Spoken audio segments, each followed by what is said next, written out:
আসসালামু আলাইকুম। আজকের ক্লাসে সবাইকে স্বাগতম।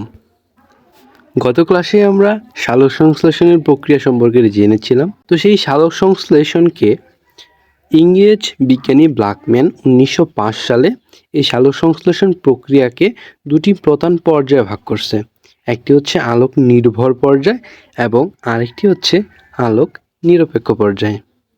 তো আজকে আমরা এই আলোক নির্ভর পর্যায় যেটা সেইটাকে টু দ্য পয়েন্টে দেখব, সব কিছু ডিটেইলে দেখব। তো চ্যানেলে নতুন হয়ে থাকলে অবশ্যই চ্যানেলটি সাবস্ক্রাইব করে পাশে থাকা বেল আইকনটি ক্লিক করে দেবে।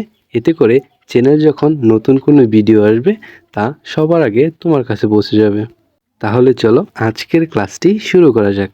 তোমরা স্ক্রিনে কিছু ছবি দেখতে পারতেছো। তো প্রথমে এই যে জিনিসটা দেখতেছো এটি হচ্ছে একটি কোষ। তো এই আমরা জানি সালোক সংশ্লেষণ সেটা হয় উদ্ভিদের পাতার মধ্যে। এই পাতাটি অনেকগুলো কোষের মাধ্যমে গঠিত। সেখান থেকে আমরা একটা কোষ নিয়েছি আর কি। সো এই কোষের মধ্যে একটা জিনিস থাকে, সেটার নাম হচ্ছে ক্লোরোপ্লাস্ট, যার কারণে মূলত এই পাতাটি সবুজ দেখায়। সেই ক্লোরোপ্লাস্টের ভেতরে দেখো চাকতির মতো একটা কুণ্ডলী আছে, অনেকগুলো চাকতি সমন্বিত হয়ে একটা জিনিস তৈরি করছে। তো এই যে চাকতি, ঠিক আছে, এই টোটালটাকে বলা হয় হচ্ছে গ্রানাম। আর গ্রানামের মধ্যে প্রতিটি চাকতিটিকে বলা হয় এক একটি থাইলাকয়েড। অর্থাৎ এই একটার নাম হচ্ছে থাইলাকয়েড আর এই পুরাটার নাম হচ্ছে গ্রানাম। এই যে থাইলাকয়েড আছে, এই থাইলাকয়েডের যে পর্দা মানে বাইরের লেয়ার, এই পর্দার মধ্যেই মূলত আমাদের এই যে আলোক নির্ভর পর্যায়ে যা যা ঘটে সব কিছু এই থাইলাকয়েডের পর্দার মধ্যে ঘটে থাকে। তাহলে চলো পুরা প্রসেসটি আমরা দেখি।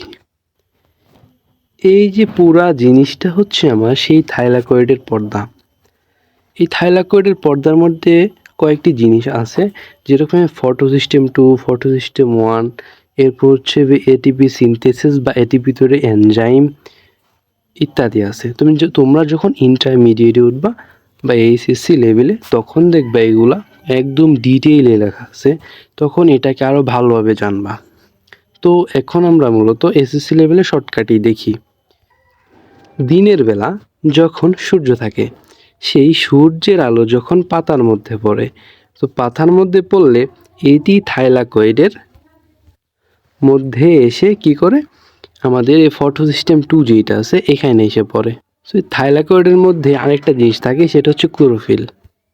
তো এখানে সূর্যের আলো, এই ক্লোরোফিল কি করে সূর্যের যে ফোটন কণা আছে সেই ফোটন কণাগুলোকে শোষণ করে। এই ক্লোরোফিল এবং ফোটন কণা এদের মাধ্যমে কোষের মধ্যে যে পানি থাকে এই পানিটাকে ভাঙা যায়। এক অণু পানি ভাঙা সেখান থেকে দুইটা হাইড্রোজেন আয়ন, দুইটা ইলেকট্রন এবং হাফ অণু অক্সিজেন বের হয়। বা বলতে পারি যে দুই অণু পানি ভেঙে চারটা হাইড্রোজেন আয়ন, চারটা ইলেকট্রন, এক অণু অক্সিজেন উৎপন্ন হয়। এই যে অক্সিজেনটা উৎপন্ন হইল, এই অক্সিজেনটা পত্ররন্ধ্রের মাধ্যমে উদ্ভিদ তার দেহ থেকে বের করে দেয় এবং সেই অক্সিজেনটাই আমরা প্রশ্বাস হিসেবে গ্রহণ করে বেঁচে থাকি। তাহলে এই যে সূর্যের আলো এবং ক্লোরোফিলের সহায়তায় পানি ভেঙে হাইড্রোজেন আয়ন, ইলেকট্রন এবং অক্সিজেন উৎপন্ন করলো, এই পুরা প্রক্রিয়াটাকে বলা হয় ফটোলাইসিস। এখানে কি হয়েছে, পানি ভাঙছে, বিভাজন হয়েছে, এই বিভাজনকে বলা হয় লাইসিস। যেহেতু এটি সূর্যের আলোর উপস্থিতিতে হয়েছে তাই একে বলা হয় ফটোলাইসিস। সংজ্ঞাটি এখানে লিখে দিয়েছি, তোমরা এখান থেকে দেখে নিও। এখন এই যে আমাদের পানি ভাঙা প্রোটন বা হাইড্রোজেন আয়ন, ইলেকট্রন এবং অক্সিজেন উৎপন্ন হইল, এর মধ্যে আমাদের ইলেকট্রন যেটি সেটি ফটোসিস্টেম 2 থেকে ফটোসিস্টেম 1 এর দিকে আসবে এবং এই যে হাইড্রোজেন আয়ন আছে সেই হাইড্রোজেন আয়নগুলো কি হবে, হাইড্রোজেন আয়নগুলো এই থাইলাকয়েডের ভিতরে প্রবেশ করবে। এই ফটোসিস্টেম 1 থেকে আমাদের এই থাইলাকয়েডের বাহিরে আগে থেকে NADP আছে। তাহলে যে ইলেকট্রনটা আসবে এখানে, এইখান থেকে একটা ইলেকট্রন এবং এইখান থেকে একটা হাইড্রোজেন আয়ন সম্মিলিত হয়ে কি হবে, NADPH তৈরি হবে। এই NADPH হচ্ছে আত্তীকরণ শক্তি, মানে এর মধ্যে কিছু সংখ্যক কি হয়, শক্তি থাকে। উদ্ভিদের যখন প্রয়োজন হয় তখন সেটাকে সে কাজে লাগায়। NADPH এর সাথে আরেকটি হাইড্রোজেন আয়ন যুক্ত হয়ে সেখানে তৈরি করে NADPH2, যেটা বইয়ে লেখা থাকে NADPH2, কখনো কখনো সেটি থাকে NADPH প্লাস হাইড্রোজেন আয়ন আকারে, কারণ পরবর্তীতে হাইড্রোজেন আয়নটা যুক্ত হবে সেটা মানে আয়ন আকারে যুক্ত হবে, হাইড্রোজেন আকারে হবে না। এর মধ্যে যে হাইড্রোজেন আয়নগুলা ছিল, সেই হাইড্রোজেন আয়নগুলা আস্তে আস্তে এখানে হাইড্রোজেন আয়নের ঘনত্ব বেড়ে যাবে, ফলে থাইলাকয়েডের মধ্যে হাইড্রোজেন আয়নের একটা প্রেসার তৈরি হবে। দেন এটিপি সিনথেসিস এর মধ্যে দিয়ে এই হাইড্রোজেন আয়নগুলা বের হয়ে যেতে থাকবে। তো এখানে এই যে হাইড্রোজেন আয়নগুলা যখন বের হইতে থাকবে, এই ভেতর থেকে যখন বাইরের দিকে আসতে থাকবে, তখন এখানে মোটরের ঘূর্ণনের কারণে এইখানে এক ধরনের শক্তি তৈরি হবে। আর থাইলাকয়েডের বাইরে আগে থেকেই অ্যাডিনোসিন ডাইফসফেট অর্থাৎ ADP এবং হচ্ছে ইনঅর্গানিক ফসফেট বা অজৈব ফসফেট ছিল। তাহলে যখন এখান থেকে হাইড্রোজেন আয়নগুলা বাইরের দিকে আসতে থাকে, তো এখানে মোটরের ঘূর্ণনের ফলে শক্তি তৈরি হয়। সেই শক্তিটাকে কাজে লাগায় ADP এবং এই ফসফেট পরস্পরের সাথে যুক্ত হয়ে ATP তৈরি করে। এই এটিপিটা হচ্ছে আত্তীকরণ শক্তি। এটিপিকে বলা হয় জৈব মুদ্রা বা বায়োলজিক্যাল কয়েন। এই এটিপি রূপেই মূলত উদ্ভিদ শক্তিগুলা তার নিজের মধ্যে সঞ্চয় করে রাখে। যখন তার শক্তির প্রয়োজন হয়, এটিপিকেই ভেঙে আবার সে ADP এবং ইনঅর্গানিক ফসফেট বা অজৈব ফসফেট তৈরি করে, তখন এর মাঝখানে কী হয়, শক্তিটা রিলিজ হয় এবং সেই শক্তিটাকে উদ্ভিদ নিজের দেহে ইউজ করে। ইনঅর্গানিক ফসফেট বা অজৈব ফসফেট যুক্ত হয়ে এটিপি তৈরি করার যে প্রক্রিয়াটা, এই প্রক্রিয়াকে বলা হয় ফটোফসফোরাইলেশন। এডিপির সাথে অজৈব ফসফেট যুক্ত হয়ে এটিপি তৈরির যে প্রক্রিয়া, একে বলা হয় ফসফোরাইলেশন, মানে ফসফর যুক্তকরণ।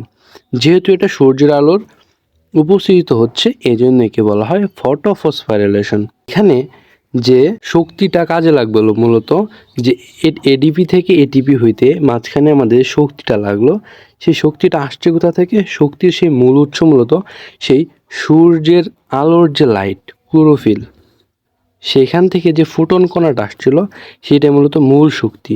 সেই শক্তির মাধ্যমেই এডিপির সাথে ইনঅর্গানিক ফসফেট যুক্ত হয়ে এটিপি তৈরি করেছে। তাহলে এখানে দেখো সেটি দেওয়া আছে, এটা অনেক সময় সংজ্ঞাতে দিয়ে দেয় যে ক্লোরোফিল অণু আলোর ফোটন কণা শোষণ করে, এই শোষিত শক্তিকে ব্যবহার করেই এডিপি বা অ্যাডিনোসিন ডাইফসফেট অজৈব ফসফেট এর সাথে মিলিত হয় এটিপি তৈরি করে। এটিপি তৈরি এই যে প্রসেস, এই যে প্রক্রিয়া, একে বলা হয় ফটোফসফোরাইলেশন। তাহলে যদি আমরা সংক্ষেপে বলি যে এই আলোক নির্ভর পর্যায়ে আসলে কি তৈরি হইল, তাহলে আমরা বলতে পারি যে আলোক নির্ভর পর্যায়ে NADPH2, ATP এবং এর সাথে কি তৈরি হয়েছে, হাইড্রোজেন আয়ন এবং উপজাত হিসেবে অক্সিজেন উৎপন্ন হয়েছে। এই অক্সিজেন আমরা যারা প্রাণী আছি তারা হচ্ছে প্রশ্বাস নিয়ে বেঁচে থাকি। এছাড়া যে ATP, NADPH এই যে উৎপন্ন হইল, এগুলো পরবর্তী যে আলোক নিরপেক্ষ পর্যায়ে আছে, সেই আলোক নিরপেক্ষ পর্যায়ে উদ্ভিদ এগুলাকে, এই যে NADPH2, ATP এগুলাকে কাজে লাগায় এগুলার মাধ্যমে গ্লুকোজ তৈরি করে বা শর্করা জাতীয় খাদ্য তৈরি করে, যেটা মূলত উদ্ভিদের খাদ্য। তো আমরা পরবর্তী ক্লাসে এই আলোক নিরপেক্ষ পর্যায়ে উদ্ভিদ কিভাবে এই আলোক পর্যায়ে পাওয়া আত্তীকরণ শক্তিগুলা এগুলাকে কাজে লাগিয়ে কিভাবে উদ্ভিদ আর নিজের খাদ্য, শর্করা জাতীয় খাদ্য প্রস্তুত করে সেটি দেখব। ছিল আলোক নির্ভর পর্যায়ের সব কিছু। ভিডিওটি ভালো লেগে থাকলে অবশ্যই লাইক এবং কমেন্ট করে তোমার মতামত জানিয়ে দেবে এবং চ্যানেলে নতুন হলে অবশ্যই চ্যানেলটিকে সাবস্ক্রাইব করে পাশে থাকা বেল আইকনটি ক্লিক করে দেবে। আজকের মতো এইটুকুই, দেখা হচ্ছে পরবর্তী ক্লাসে। সে পর্যন্ত সুস্থ থাকো, ভালো থেকো, আল্লাহ হাফেজ।